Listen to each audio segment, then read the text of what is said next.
unmute. Yeah. Okay, first and foremost, I want to say that today we came to Ithaka to see the parents of Nduta, a matter that I raised in Parliament. And this is one of our Kenyan citizens who is at Vietnam and arrested and almost facing a death sentence. And when the matter came in and I raised it in Parliament, I also raised it with the head of state.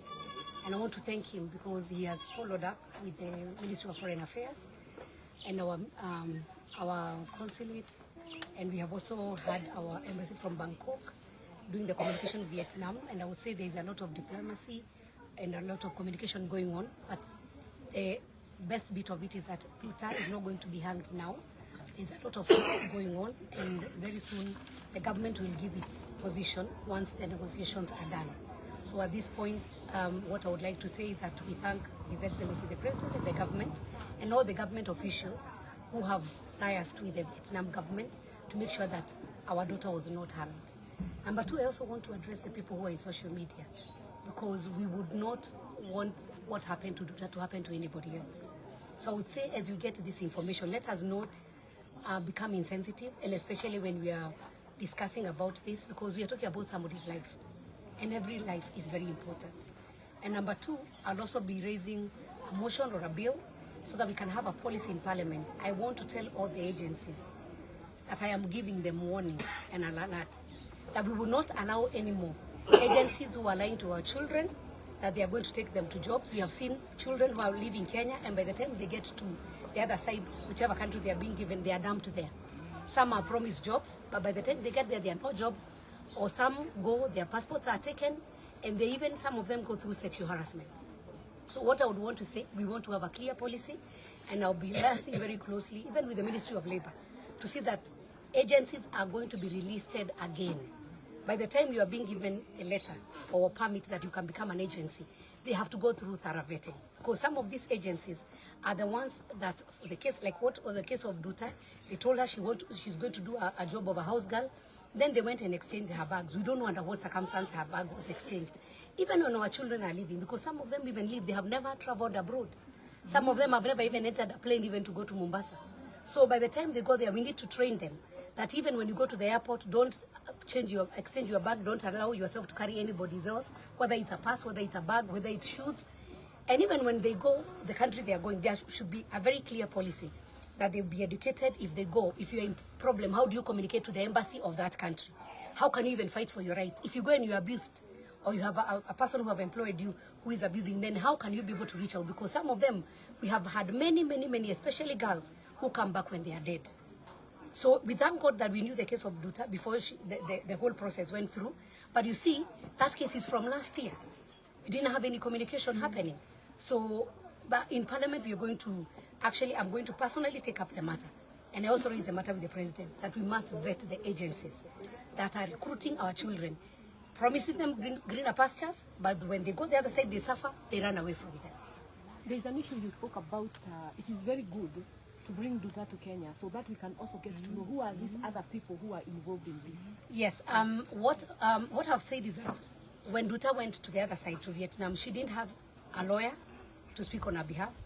She didn't have even means of communication. So even when she was taken to court, she was not represented. What would say is that the government to do the best so that they can have somebody to represent her. And if possible, because this is diplomacy, we would pray, our prayer is that Nduta can be brought back to Kenya, because we want to know which is this agency. Who are these people who took Nduta with a bus from Nairobi, Huruma, to Ethiopia? Why did they have to take her through the road from Nairobi to Ethiopia? And then when she went to Ethiopia, she had to wait for 10 days. What was she doing for these 10 days? And we understand she was with somebody else who first went ahead, and then she was left behind. Who is this who exchanged her bags? And why did the agency keep quiet when she was arrested? Because I'm sure if they were following up, they knew she was arrested. So they should have informed the family earlier. We would have even informed the government earlier. We would have saved her life. Maybe Nduta will be back. So we would pray that she comes back, so that becomes a lesson even to the other agencies or other people who want to use our children as drug traffickers, and they use their innocence. Because if you don't know, you'll be given a bag, you don't know there is anything inside, and then at the end of the day, you are the one to lose a life. And we want to say something. Life is precious. And you know, God is a God of second chance. And judgment belongs to God. We will pray that Nduta comes back it's better she be taken through the Kenyan process as we expose the agency and the people who used that innocent girl. Thank you. Okay. Wamboi. Alafu na mama. Wacheni kuondoka. Wamboi, and then mama. Kwa majina naitwa Wamboi Masharia. Mimi ni twin sister Nduta. Nataka kushukuru president wetu William Ruto sababu jana nilipigiwa simu na PS wa Foreign Affairs Korili, na aliniambia Ruto pia anashughulikia Nduta. Asante sana. Kuna vile ulikuwa umeelezea hapa wakati sister yako alifika na vile bag yake ilifungiwa. Just that bit. Jaribu. That bit alone. Please, jaribu. Okay.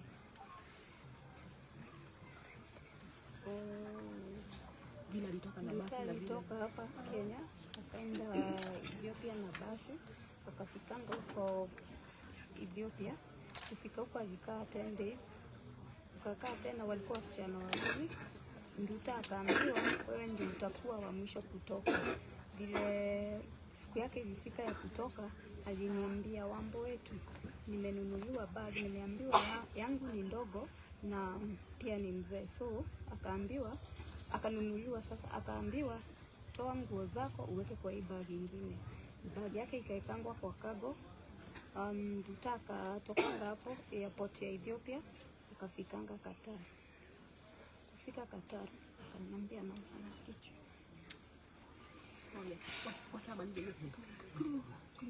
Akaniambia anaumwa na kichwa.